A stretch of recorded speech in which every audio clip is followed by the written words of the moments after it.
Magandang araw! Sama-sama tayong matuto sa Teacher Sal Learning Resource Channel.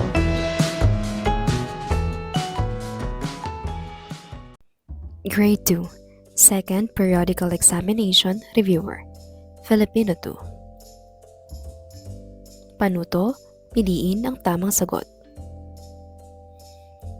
Kung papangalanan mo ang isang pabula tungkol sa tusong daga, alin ang pinakamainam na pamagat?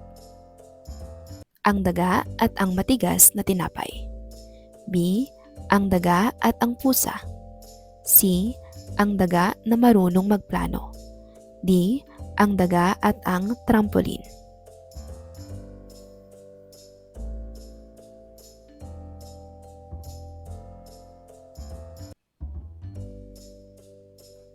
Mahusay, ang sagot ay letrang C, ang daga na marunong magplano.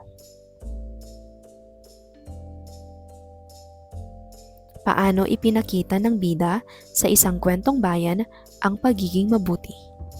A. Sa pagtulong sa kapwa kahit walang kapalit. B. Sa pagkain ng marami. C. Sa pag-iiwas sa kaibigan. D. Sa pagtulog ng maaga.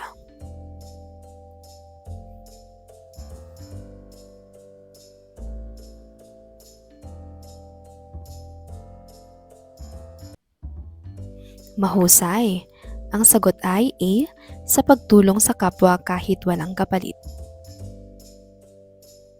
Kung ikaw ang gagawa ng bagong wakas ng kwentong bayan, alin ang pinakamagandang wakas? A. Nagtago ang bida sa gubat. B. Tinulungan ng bida ang kalaban kaya sila'y naging magkaibigan. C. Itinapon ng bida ang kayamanan. D. Lumayas ang bida nang walang paalam.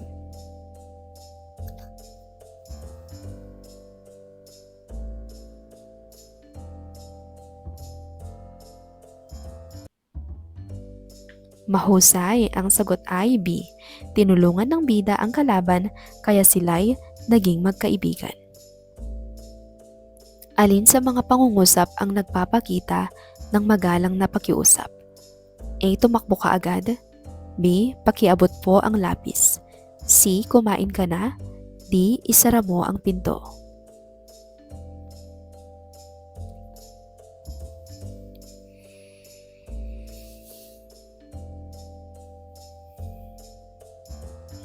Mahusay, ang sagot ay B.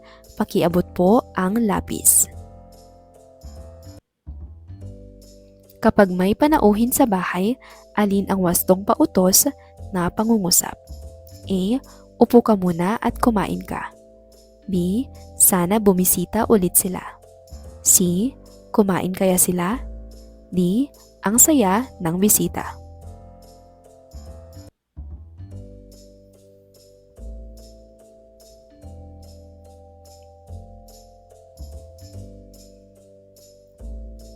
Tama, ang sagot ay A. Upo ka muna at kumain ka. Basahin ang kwento at sagutin ang mga tanong. Si Lando ay batang mabilis mainip kapag panahon ng pag-aani. Napakahirap buhatin ng mga palay, sana hindi na ito tumubo. Reklamo niya habang kasama ang kanyang tatay sa bukid. Kinagabihan, habang tahimik ang paligid, tila may hinangin na boses na nagmumula sa mga bungkos ng palay. Kung hindi mo kami gusto, hihinto na kaming lumago. Wika ng palay. Nagulat si Lando at hindi nakakibo. Pagsapit ng umaga, napansin niyang tuyo at nalalanta ang mga palay sa bukid. Nalungkot siya at napayakap sa mga tuyong tangkay. Patawad, nangangako akong aalagaan ko kayo mula ngayon. Mahinang sambit niya. Unti-unting namulaklak muli ang mga palay at natuwa si Lando. Mula noon, natutunan niyang pahalagahan ang bawat biyayang naaani mula sa pagsisikap at lupa. Sino ang pangunahing tauhan sa kwento? A. Ang palay. B. Ang mga magsasaka. C. Si Lando. D. Ang hangin.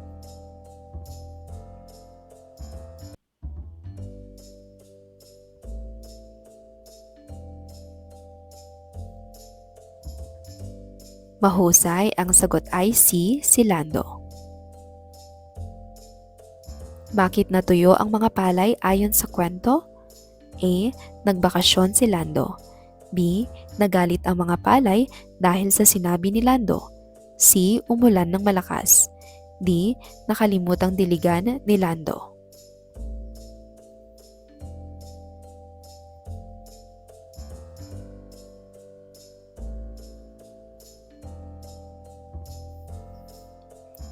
Mahusay, ang sagot ay B. Nagalit ang mga palay dahil sa sinabi ni Lando. Bakit natuyo ang mga palay ayon sa kwento? A. Mas madali ang buhay kung hindi na lang tutubo ang mga pananim. B. Ang mga pananim ay kusang lalaki kahit hindi inaalagaan. C. Dapat pahalagahan ang biyaya na galing sa pagsisikap at pag-aalaga. D. Mas masaya maglaro kaysa tumulong sa panahon ng anihan.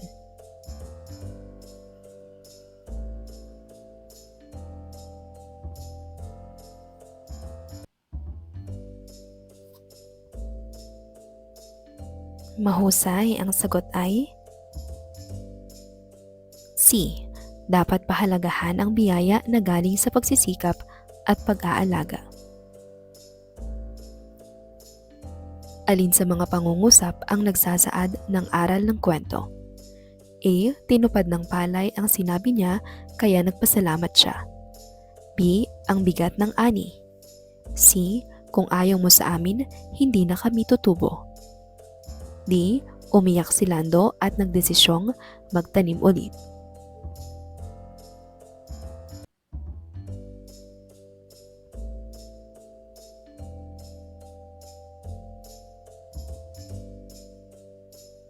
Mahusay, ang sagot ay A. Tinupad ng palay ang sinabi niya kaya nagpasalamat siya. Ano ang pangunahing aral ng kwento? A. Magtrabaho kahit pagod. B. Pahalagahan ang biyayang natatanggap. C. Maging matapat sa mga kaibigan. D. Makinig sa mga hayop.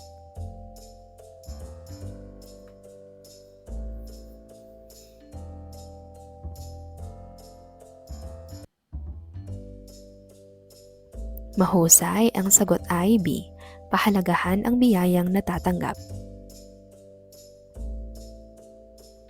Bakit kailangan gumamit ng magagalang na salita sa pagsasalita? A. Para matapos kaagad. B. Para maging masaya ang lahat. C.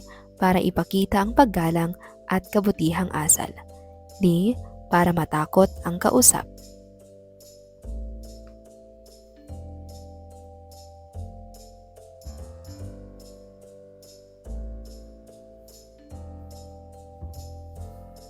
Mahusay, ang sagot ay C. Para ipakita ang paggalang at kabutihang asal. Ano ang layunin ng mga nakapaskil na paalala sa paaralan? A. Para tumakbo ang lahat. B. Para masunod ang tuntunin sa kaligtasan. C. Para malito ang mga bata. D. Para maging maingay.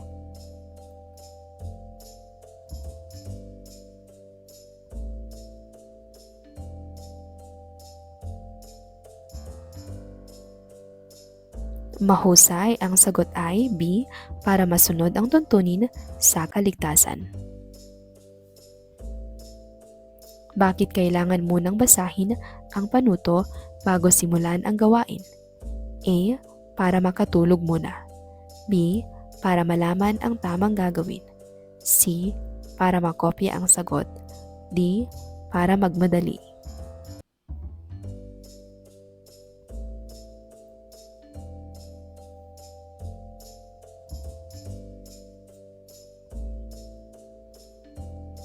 Tama, ang sagot ay B. Para malaman ang tamang gagawin.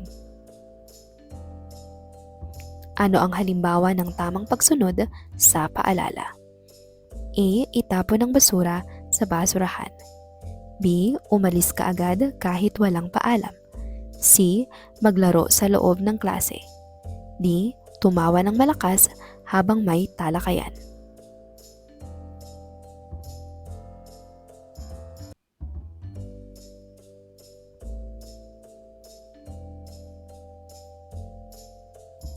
Mahusay, ang sagot ay A.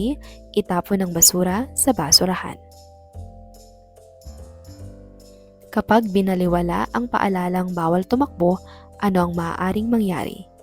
A. Mas mapapabilis ka. B. Maaaring madulas at masaktan. C. Matutuwa ang guro. D. Tatakbo ang mga kaklase.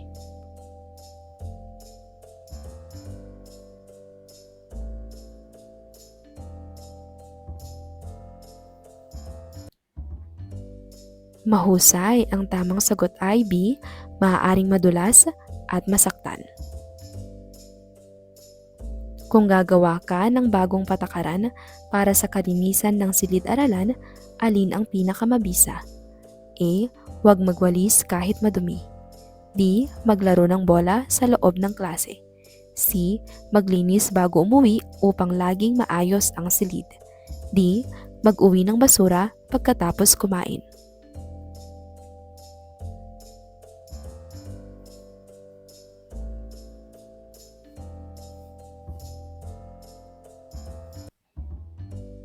Mahusay, ang tamang sagot ay C. Maglinis bago umuwi upang laging maayos ang silid. Ano ang ibig sabihin ng layunin ng author?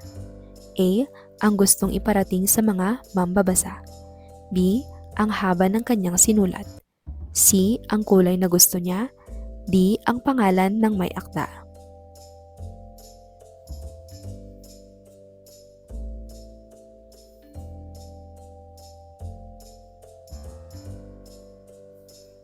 Mahusay, ang tamang sagot ay A. Ang gustong iparating sa mga mambabasa.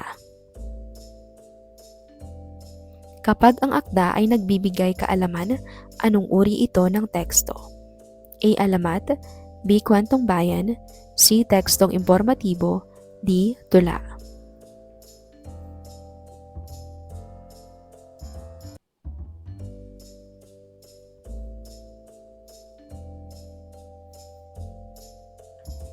Mahusay, ang tamang sagot ay C. Tekstong impormatibo. Kapag may paalalang bawal mag-aksaya ng tubig, ano ang wastong gawin? A. Mag-iwan ng bukas na gripo. B. Gumamit ng tubig kapag kailangan lamang. C. Maglaro ng tubig sa labas. D. Maligo ng matagal, araw-araw.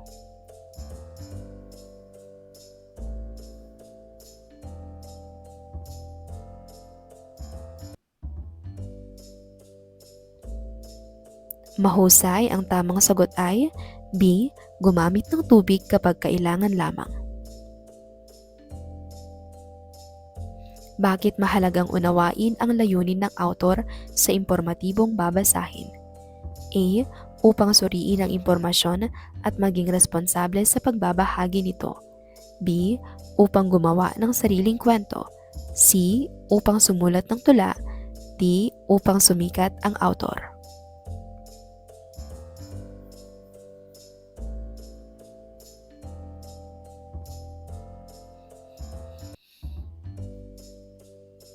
Mahusay, ang tamang sagot ay A.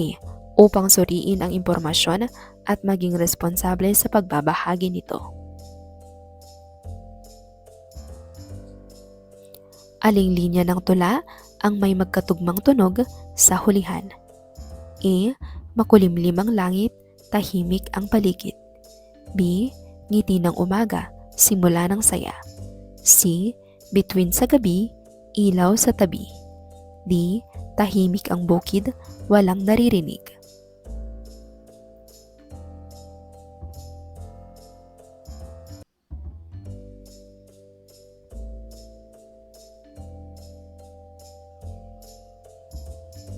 Mahusay, ang tamang sagot ay C. Bituin sa gabi, ilaw sa tabi. Ano ang damdaming ipinapahiwatig ng linyang ngiti ni inay, liwanag ng buhay? A. Lungkot. B. Takot. C. Pasasalamat. D. Pag-aalinlangan.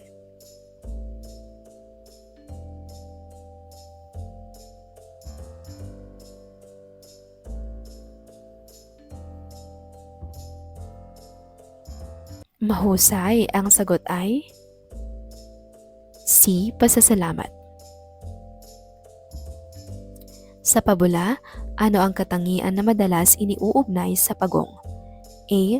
Marunong mandaya. B. Matatakotin. C. Mabilis. D. Matyaga.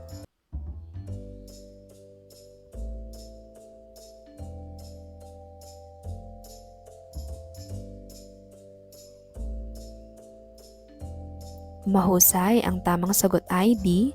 Matyaga. Sa salitang maglinis, ano ang ipinapahiwatig ng unlaping mag? A. Ginawa na. B. Gagawin pa lamang. C. Wala pang ginagawa. D. Tapos na ang kilos.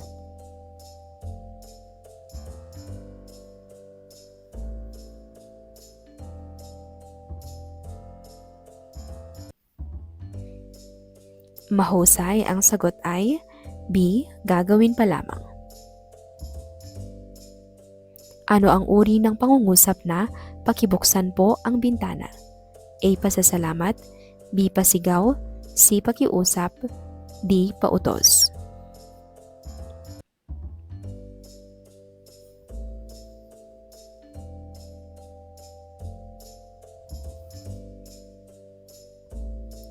Ang sagot ay C. Pakiusap. Kapag magkatugma ang hulihang tunog ng dalawang salita, ano ang tawag dito? A. Tugma. B. Simbolo. C. Tanaga. D. Taludtod.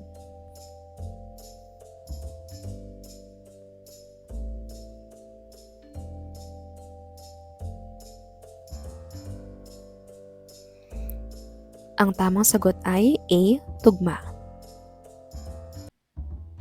Saan karaniwang nagaganap ang tagpuan sa mga kwentong bayan?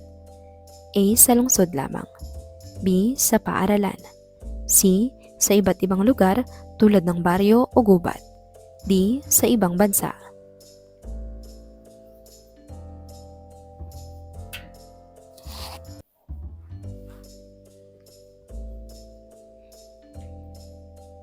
Mahusay, ang sagot ay C. Sa iba't ibang lugar tulad ng baryo o gubat. Ano ang ipinapakita ng alamat ng pinya? A. Tunggalian ng magkakaibigan. B. Sanhi at bunga ng isang pangyayari. C. Paglalakbay ng kalaban. D. Pagkakaibigan ng halaman.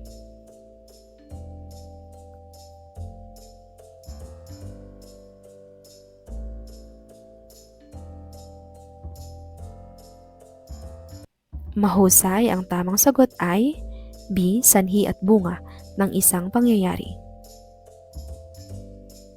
Ano ang kahalagahan ng aral sa dulo ng alamat? A. Hindi ito kailangan. B. Pampahaba lang ito. C. Nakakatulong ito upang maunawaan ang mensahe. D. Dekorasyon lamang.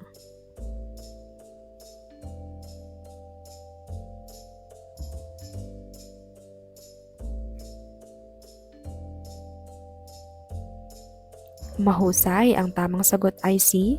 Nakakatulong ito upang maunawaan ang mensahe. Ano ang naitutulong ng mga linya ng tauhan sa kwento? A. Pang-aliw lang. B. Nagpapakita ng ugali at damdamin. C. Pampahaba ng usapan. D. Walang kabuluhan.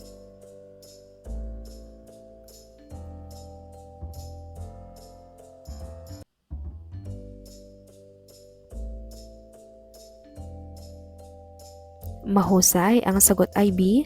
Nagpapakita ng ugali at damdamin.